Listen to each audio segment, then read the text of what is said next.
Chapter 11, Jesus Walk.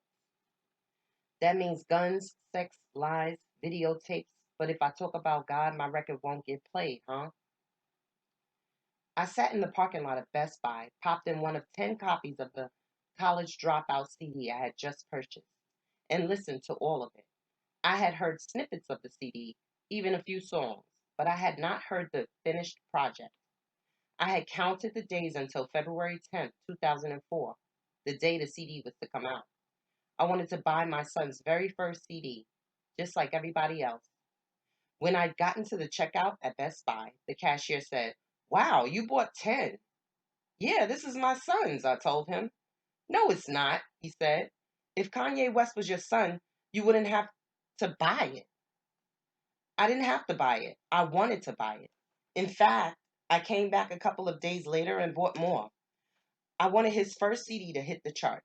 I wanted the SoundScan numbers to go through the roof. I thought my meager purchase of just 10 would make a difference. No way would I not be a part of the count. I sat in the parking lot and listened to the whole CD. I couldn't pull off. I wanted to be still and take it all in. It had all of the skits on it, and D. Ray was hilarious doing them. I sat there listening, halfway holding back tears, halfway jamming. I had the music turned up real loud. I wanted to open my window and scream to everybody walking by, "Hey, this is my kid." I liked every song on the CD but one, Home. That one just did not appeal to me, but all the rest of them were slamming. I was more than proud. I was beside myself. My 5 foot 3.5 inch body stood 10 feet tall that day. It's hard to say which song I liked best, but one of my very favorites was Jesus Walks. It had been almost a year in the making, and I loved it long before it was actually finished. 2 months before the CD dropped, the whole family was at home in Oklahoma City for Christmas. The cousins were all going to the mall, as they always did, just to kick it. But before they could leave, Kanye delayed everybody waiting on him in the car and asked my sister Shirley to listen to Jesus Walks. Shirley had directed many church choirs and had been the director of music in lots of churches. She spent a lot of her life finding her or developing talent, like Alfre Woodard in the Gap Band. She knew how to make people sound good, whether they were acting, singing, or playing in a band. And Kanye knew it. He ran back into the house with the cut and popped it into the little CD player in my parents' house. He started playing it. Shirley was listening intently. Nobody dared say a word while she was listening. When it was all over, all Kanye wanted to know was, "What do you think?" She was visibly moved. She wasn't surprised that Kanye would write such an incredible song, but she was so proud that he had. "Kanye, this is good," she said. "Real good." When Shirley says something is real good, especially with such emphasis, it's like anybody else saying it's outstanding. She didn't have any suggestions that I can remember. Kanye thanked her for her feedback, and he and his cousins took off for the mall. When I first heard the finished version of Jesus Walks on the CD, I was speechless. I was moved as much by the concept as I was by the lyrics and beat. Here was my child, right in the middle of a hip hop album, talking about Jesus. I'm not a deeply religious person, but I am highly spiritual. I know people say that all the time. It's almost become a fad to be that way. But loving Jesus is no fad for me. It's a way of life. Being grateful is a way of life too. But there is one word that describes how I feel at the moment I heard Jesus walk. In that car that day, it's grateful. I was grateful because Kanye was alive. His life had been spared in that terrible accident and had everything else that enabled him, along with his friend Rhymefest, to write the song. I was also grateful because the song was so good in every way. I don't know if you want to dance. You don't know if you want to dance or shout or do both when you listen to it. I was grateful because of the message many would hear just listening to the CD. I thought of the far reaching impact it would surely have and became grateful all over again. God, show me the way because the devil's trying to break me down. Here, Kanye was not only open to it, but asking God to show him the way. Any doubts I had about hip hop and Kanye's departure from college would now be gone forever. This dropout had dropped in to tell the whole world that Jesus walks. I knew that in 31 years of teaching, I had not impacted young people the way this single record would. It would also touch the old and everyone in between. To me, it was hip hop and gospel, pop and blues, all at the same time. I didn't think about it in the car that day, but Jesus Walks would also bring many to Christ. Although there are many paths to right living, not just Christianity, following the teachings of Jesus is one of them. If people could be touched by Jesus Walks to the point of committing to a life of service, a life of helping others, what could be better? Once, when Kanye was on the road opening for Usher, he missed one of the concerts. I was not on the road with our team at the time and came all but undone when I heard the news. The crew had gone ahead, but Kanye had stayed back to visit with his dad and perform at a youth revival service his dad was involved with. He was to fly out the next morning, but the weather was too bad. Kanye hopped in a taxi without enough cash, but convinced the cab driver to take him nearly 200 miles so that he could try to make the concert. By the time he got there, Usher was on stage. Kanye was 2 hours late. He had missed his set. There were plenty of disappointed fans. But Usher, being the wonderful guy that he is, allowed Kanye to perform a couple of numbers anyway. And I heard the crowd went wild. I was unhappy that Kanye was not on time for that concert. It was his ethical and contractual obligation. But I learned later that 300 young people gave their lives to Christ that night Kanye did Jesus Walks at the youth revival. He was at the right place at the right time. From the time Kanye was a small child, he believed in Jesus. He was raised that way. His father was much more religious than I and insisted that Kanye go to church every Sunday when he'd visit him in the summers. His grandparents on both sides were church going people, and more important, people who followed the teaching of Christ. I was also pretty adamant about Kanye attending Sunday school and church because I knew what a difference that had made in my life. We'd go every Sunday to Christ Universal Temple in Chicago. I liked the church because the minister, Johnny Coleman, preached prosperity. I had belonged to Hillside Church, which was very similar, before moving from Atlanta, and would take Kanye there. Barbara King, the minister there, was also a very spiritual and progressive thinker. I wanted Kanye to be steeped in that kind of exposure to God. I never bought into the fire and brimstone type of religion or one that was repressive. Certainly, I would not expose Kanye to that, but I felt compelled to see to it that a spiritual component was a key part of Kanye's upbringing. I don't ever remember a Sunday that I did not go to church as a kid, except for the times I had the chicken pox and the measles.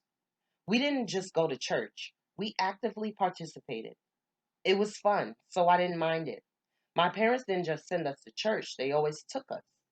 My parents were a part of our church, whether it was as Sunday school teacher, mission president, choir president, Baptist training union director, or trustee board member. I was not nearly so active in church once I was out on my own. But like my parents, I took Kanye to church. I didn't just send him. I wanted to teach through example and to do more than just send him off to Sunday school like he was sent off to kindergarten.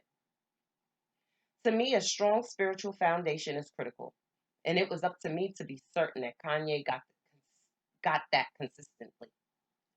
With a spiritual foundation, he would be able to do anything, even write songs that would win him Grammy Awards. It would be up to him how he wanted to feed that knowledge and develop his spiritual side. Kanye, being so steeped in hip hop, once said that hip hop was his religion. Perhaps it is still, but he believes in a power that is greater than hip hop. Kanye has always prayed. I'd hear him on the phone with his dad sometimes and they'd be praying. I'm sure that in many of Kanye's prayers he asked God to help him get on. He wanted a deal as badly as anyone could want anything. It was necessary to take the next step in his chosen career. He prayed to ask God's favor, and he prayed to thank God for giving it to him. I know he still does. Some may think it was an accident alone that inspired Jesus' walks. I'm sure the accident, his upbringing, and every experience Kanye ever had factored into it. He was no stranger to spirituality. And I have thought since he was 3 years old that he had a special connection to God. We all do. But for some of us, it is perhaps more apparent. He probably doesn't even remember this, but one day, Kanye was playing in the dining room of our first home in Chicago, a third floor apartment on the south side. All of a sudden, he looked toward the door and the staircase leading down. He pointed and said, "Look, there goes Jesus." My heart raced. I saw energy. To this day, I believe it was Christ giving us just a little extra protection that day. Neither Kanye nor I have spoken of it since, but it was very real to me and just one of the reasons I think Kanye is connected in a special way or for a special purpose. God has chosen him to not only reach, but also touch millions. Sitting in the parking lot that day, I didn't think about the Grammy potential of Jesus Walks. So many other things were on my mind. I definitely didn't think about him performing the song at the Grammys. I definitely didn't expect to be a part of that performance. Late one evening, though, I got a call from Don C., Kanye's road manager. He told me that Kanye wanted me to play the part of myself in the production he'd be doing at the Grammys. There was a line in the song that says, "My mama used to say only Jesus can save us." Now that I think about it, I was always saying something like that. I'd look at the devastation in the world and remark to Kanye or even under my breath that God would be our only salvation. I never knew he was really listening. I didn't ever preach to Kanye that he must believe in God like I preached to him that he must wear condoms. I just lived my life thanking God for how he had provided. Kanye saw my unshakable faith, and I guess he knew that it worked. To tell someone they must believe in God is not nearly as effective as believing in God yourself and having them see what results from your faith. I told Don that I'd be at the rehearsal and do whatever it was that Kanye had in mind. When I got there, the choir was in the rehearsal room. The Jesus Walks treatment had been settled, and it was hot. I was to be one of the choir members, doing all of the strategically choreographed moves. We were dressed in vintage church clothing, hats and all. We rocked that place. At the mama line, the camera zoomed in on me and I played my part like a true pro. I was no stranger to singing, dancing, acting, or the stage. But to be a part of this was more than I could have ever dreamed. Here was my son getting a Grammy, and he'd asked that I be a part of it. Like many things since Kanye broke out as a star, this was surreal. When someone asked if I could get the part down in just one rehearsal, Kanye replied, "What? You think my mama can't do what those church folks are doing? My mama can bust some usher moves." I had no idea all that would come of that song when I first heard it. But as I sat there in that Best Buy parking lot hearing it for the first time, I knew it was very special. Not just that song, but the entire CD. As I was listening to it, so much more was going through my mind. This was everything Kanye had worked for finally coming together. All of those years making beats and songs in his room. That thumping bass line that shook the house. All of those kids coming and going at all hours. It had paid off. I knew it would. When I would pass by his room, sometimes I would stop and tell him, "Kanye, that's $1 million right there." Listening to that CD took me back to those days. It took me back to the first time I knew Kanye was going to be big. It took me back to Green Eggs and Ham, the first song I remember of Kanye's. He was about 12 when he wrote it. We were living in Blue Island, Illinois, on Longwood Drive. He had a little group then, and they practiced faithfully at the house. Kanye would not be satisfied until he could get someplace to record that song. Most of the studios charged by the hour and were pretty pricey. He had no connections and no reason for anyone to give him a break. The $125 an hour I was quoted was just not in the budget. Not for green eggs, at least. But Kanye would find a way. He was always finding a way or making one. He learned about some studio in the basement of somebody's house where you could record for $25 an hour. $25 an hour? It was a done deal. We were soon on our way to that studio. The neighborhood was nice enough and the house was inviting. But when we walked into the basement so that Kanye could record, I saw why the price was so affordable. The arrangement was pretty makeshift, basic to say the least. But what I remember most was that the mic Kanye was to rap into was hanging from a wire clothes hanger, just sort of dangling there. What kind of studio is this? I remember thinking to myself. But Kanye didn't mind. He was in producer's heaven. The recording session began and Green Eggs and Ham became a reality.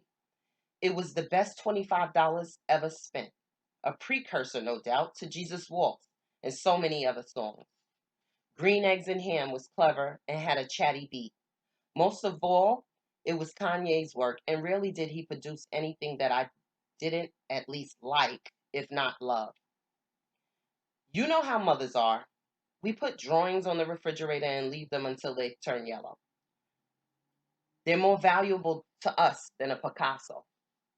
But Kanye's work was akin to Picasso for me. I had been watching him do incredible things since he was old enough to talk. He was destined for greatness.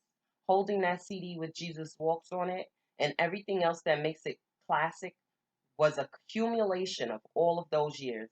My expectations and his had come to fruition.